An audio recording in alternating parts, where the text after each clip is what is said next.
জি 24 ঘন্টা জ্যাকলিবল স্টুডিও থেকে আমি সব্যসাচী শুরু করছি স্পেশাল 24। হাবুডুবু খাচ্ছে কলকাতা, 9 জনের মৃত্যু হয়েছে। পুজোর আগে অভাবনীয় পরিস্থিতি। বিশেষজ্ঞদের অনেকে বলছেন এসব লা নিনার কীর্তি। এই বৃষ্টিতেই তার খেল কিন্তু শেষ নয়, খেলা হবে আরো। প্রবল বৃষ্টির পর প্রবল ঠান্ডা নাকি হাড় কাঁপানো রেকর্ড শিট দেখতে হবে, এমনটাই ইঙ্গিত দিচ্ছেন আবহাওয়াবিদরা। অতি বৃষ্টির পর এবার কি হাড় কাঁপানো ঠান্ডা? ভয় দাঁড়াচ্ছে লা নিনা।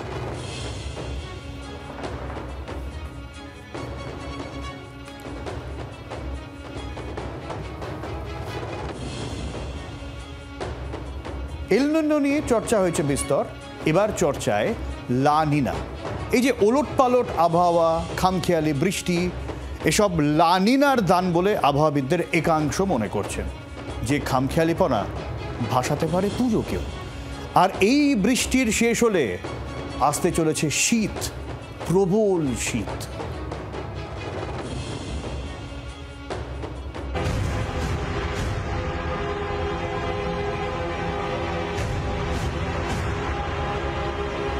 এল নিনোর উল্টোটা হলো লা নিনা।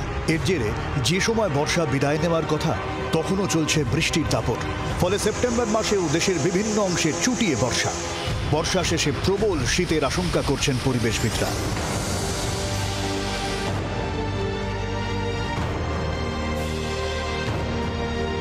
এল নিনো স্প্যানিশ শব্দ, এর অর্থ ছোট্ট ছেলে। লা নিনা এর অর্থ ছোট্ট মেয়ে। এল নিনো উষ্ণ আর লা নিনা শীতল। প্রশান্ত মহাসাগরীয় অঞ্চলের জলবায়ুর 3টি ধাপ রয়েছে। 3টি ধাপের চক্রকে বলা হয় এনসো চক্র। এল নিনো, লা নিনা এবং এনসো নিউট্রাল। এল নিনোয় যেমন শুখা মরশুম, প্রবল গরম, কম বৃষ্টি, তেমনি লা নিনায় অতিরিক্ত বৃষ্টি, বন্যা আর প্রবল শীত।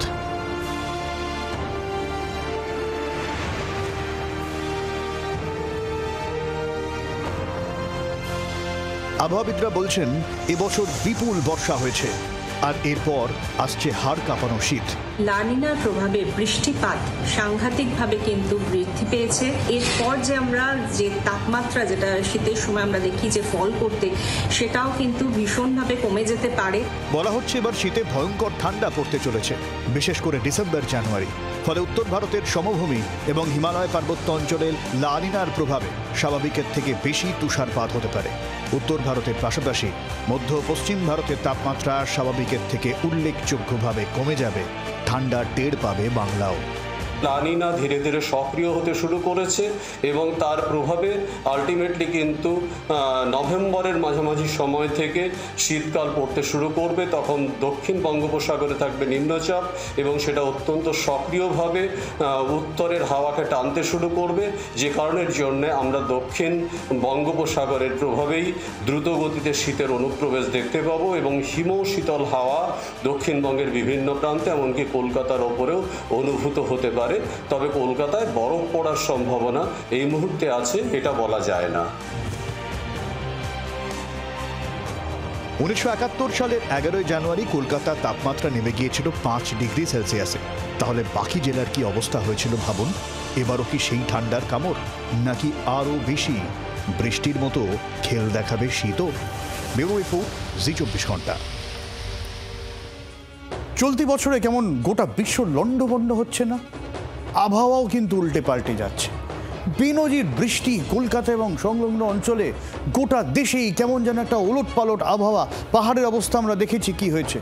ছোটবেলা থেকে আমরা পড়ে আসছি দেশের সবচেয়ে বেশি বৃষ্টি হয় মেঘালয়ের চেরাপুঞ্জিতে, কিন্তু এবার দেশের অন্তত 32টি এলাকায় বৃষ্টি হয়েছে চেরাপুঞ্জির থেকেও বেশি।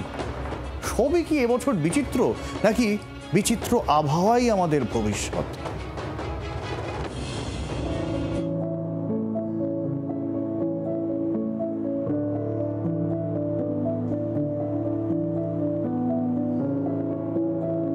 অনুচ্চ পাহাড়ের বুক চিরে মসৃণ রাস্তা, চলার পথের সঙ্গী ছোট ছোট গ্রাম, সবুজ উপত্যকা, খণ্ড খণ্ড কৃষি জমি, পাইন গাছের ছায়া, নাশপাতি ও কমলা লেবুর বাগান।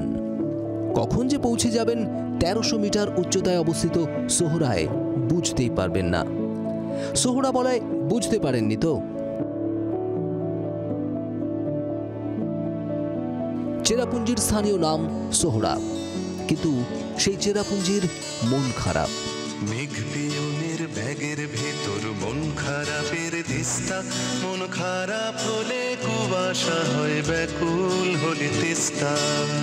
চেরাপুঞ্জির মন খারাপের কারণ কি জানেন? এক মরশুমে তছনছ 164 বছরের রেকর্ড যেন চেরাপুঞ্জির মুকুট কেড়ে নিল একটা মরশুম। সেই 1861 সাল থেকে পৃথিবীর আর্দ্রতম স্থানের রেকর্ড ছিল মেঘালয়ের চেরাপুঞ্জির। সেই রেকর্ড কেড়ে নিল মহারাষ্ট্রের তামহিনী ও কর্ণাটকের কুর্গ জেলার সুরলাব্বি। 2025-এ দেশের আর্দ্রতম স্থানের জায়গা পেল পুনে থেকে 60 কিলোমিটার দূরের এই জায়গা। গোবি ও সাহারাকে একখানি মেঘ ধার দেওয়ার ক্ষমতা রাখত যে চেরাপুঞ্জি, সেই মেঘের অহংকার হারিয়ে চোখে জল চেরাপুঞ্জির। বৃষ্টি পড়ে এখানে 12 মাস, এখানে মেঘ গাভীর মতো ঝরে। এমন বিশেষণে হয়তো আর সাহিত্য সৃষ্টিতেও থাকবে না চেরাপুঞ্জির নাম। তাই মন খারাপ চেরাপুঞ্জির। কিন্তু কেন চেরাপুঞ্জির জীবনে হঠাৎ ছন্দপতন? কেন মেঘের আকাল? লানিনা বা এলনিনোর যে প্রভাবটা আগের বছর ছিল, তার প্রভাবটা যে লানিনার যে পড়বে সেটা কিন্তু আমাদের প্রেডিক্টেডই ছিল। কিন্তু আজকে যেটা দেখা গেল যে চেরাপুঞ্জির ঘটনাটা, চেরাপুঞ্জি শুধু নয়, এরকম কিন্তু বহু জায়গা আছে। আজকে সাহারা মরুভূমিতে আমরা দেখছি হঠাৎ করে কিন্তু ঘাস জন্মাচ্ছে। সুতরাং এই যে একটা মানে অ্যাব্রাপ্ট চেঞ্জ, সারা পৃথিবী জুড়ে যে এই অ্যাব্রাপ্ট চেঞ্জটা, এটা কিন্তু একটা জলবায়ু পরিবর্তনের একটা মানে প্রকৃষ্ট উদাহরণ হিসাবে মানুষের কাছে উঠে আসছে এই জায়গাগুলো। কোনো দেশ হয়তো বিশাল বাঁধ দিয়েছে বা এইরকম ঘটনার জন্য সেই ব্রহ্মপুত্র থেকে জলপ্রবাহ আসছে না, যার জন্য আমাদের গৌহাটি থেকে আরম্ভ করে বে অফ বেঙ্গল মানে গাঙ্গেয় পশ্চিমবঙ্গ প্লাস বাংলাদেশের উপর দিয়ে যে নদীর প্রবাহও, তাতে কিছুটা হলেও কমতি দেখা যাচ্ছে। আর নদীতে যদি প্রবাহ কম থাকে তাহলে কিন্তু ময়েশ্চার তৈরি হবে না।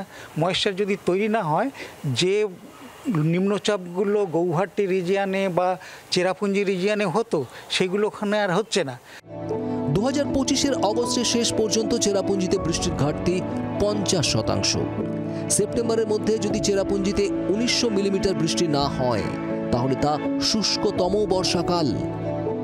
অগস্ট পর্যন্ত বৃষ্টির খতিয়ানে চেরাপুঞ্জিকে সরিয়ে আর্দ্রতম জায়গার শিরোপা নিয়েছে তামহিনী। 1 জুন থেকে 31 জুলাইয়ের মধ্যে তামহিনীতে বৃষ্টির পরিমাণ 7800 মিলিমিটারের বেশি। অন্যদিকে চেরাপুঞ্জিতে একই সময়ে বৃষ্টির পরিমাণ মাত্র 2147 মিলিমিটার। আবহাওয়ার বদল নজরে আসছে অনেক জায়গাতেই। এই যেমন চলতি বর্ষার মরশুমে অতীতের সমস্ত রেকর্ড ভেঙে বঙ্গোপসাগরে 43 দিনে 13টি নিম্নচাপ তৈরি হয়েছে। খামখেয়ালিপনা প্রকৃতির, কিন্তু মানুষ কি তার দায় পুরোপুরি এড়াতে পারে? কেরলের সাইলেন্ট জোন, সেখানে প্রচুর বৃক্ষচ্ছেদন হয়েছে অবৈজ্ঞানিকভাবে। আবার ব্রহ্মপুত্রের ওপর দেওয়া হয়েছে বিশাল বড় বাঁধ, সেখানে তৈরি হয়েছে সেতু এবং হাইওয়ে। তার ফলে কিছুটা চরিত্রগত পরিবর্তন হচ্ছে এই মুহূর্তের মৌসুমি বায়ু বা মৌসুমি অক্ষরেখার। এই দুয়ের যোগফলে কখনো চেরাপুঞ্জির মৌসিনরাম ভারতবর্ষের সর্বোচ্চ বৃষ্টিপাতের যে আসন সেখান থেকে সরে আসছে, আবার কখনো এই বঙ্গোপসাগরের বুকে 43 দিনের মাথায় তৈরি হচ্ছে ত্রয়োদশ নিম্নচাপ। জি 24 ঘন্টার জন্য ক্যামেরায় দীপের সঙ্গে অয়ন, কলকাতা। আর ভাবুন কলকাতার কি অবস্থা। গহন রাতে শ্রাবণ ধারা পড়িছে ঝরে। রবি ঠাকুর তো লিখে গিয়েছিলেন, কিন্তু এই শ্রাবণ ধারা যে এমন হতে পারে তা কি তিনিও কল্পনা করেছিলেন? বিশেষ করে এখন তো আশ্বিন, বৃষ্টি বলে বৃষ্টি, দেবীপক্ষের প্রথম রাতে কার্যত ভেসে গেল তিলোত্তমা। এমন ভয়ঙ্কর দুর্যোগ শেষ কবে দেখেছে শহর? হাতড়াতে হচ্ছে আবহাওয়া দপ্তরকেও।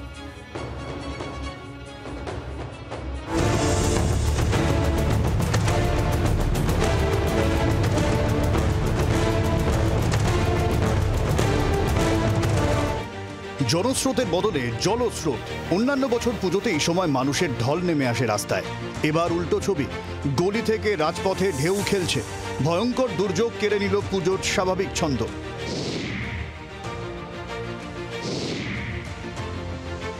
নিম্নচাপের জেরে ভারী থেকে অতি ভারী বৃষ্টির পূর্বাভাস দিয়েছিল আবহাওয়া দপ্তর।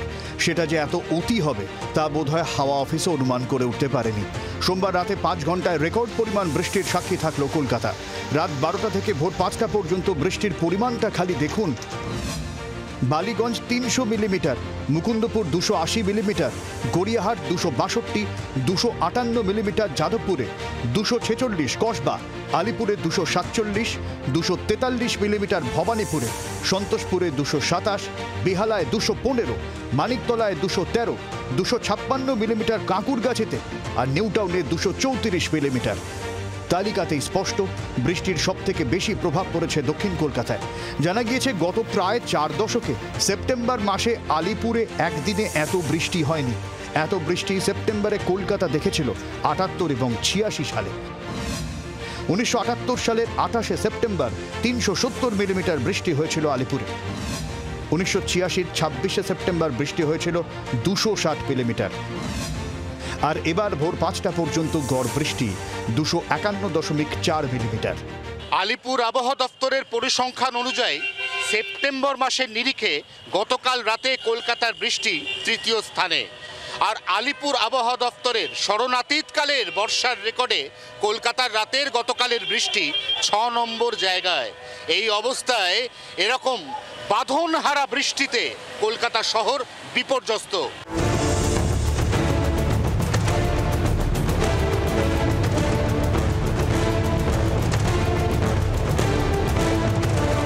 কলকাতাতে মূলত যে রাত্রেবেলায় বৃষ্টিপাতটা হয়েছে আজকে, সেটার সময় সবথেকে বেশি বৃষ্টিপাত হয়েছে আমাদের রাত্রি 2:30 থেকে সকাল 5:30।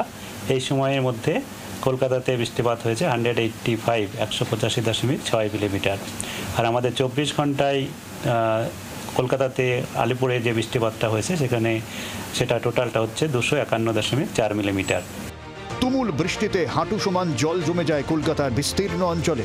অফিস টাইমে কার্যত অবরুদ্ধ হয়ে যায় শহর। ঘন্টার পর ঘন্টা যানজটে আটকে থাকতে হয় যাত্রীদের। সবথেকে বড় কথা, এই বৃষ্টিতে ভয়ানকভাবে ক্ষতিগ্রস্ত পুজো প্রস্তুতি। অনেক জায়গায় প্যান্ডেল জলের তলায়।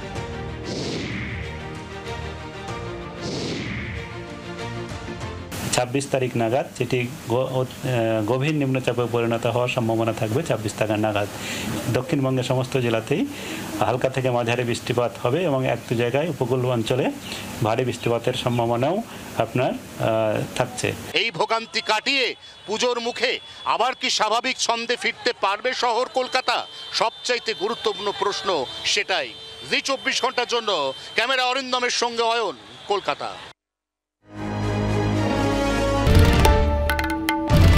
বাংলার আওয়াজ, বাঙালির আবেগ, জি 24 ঘন্টা।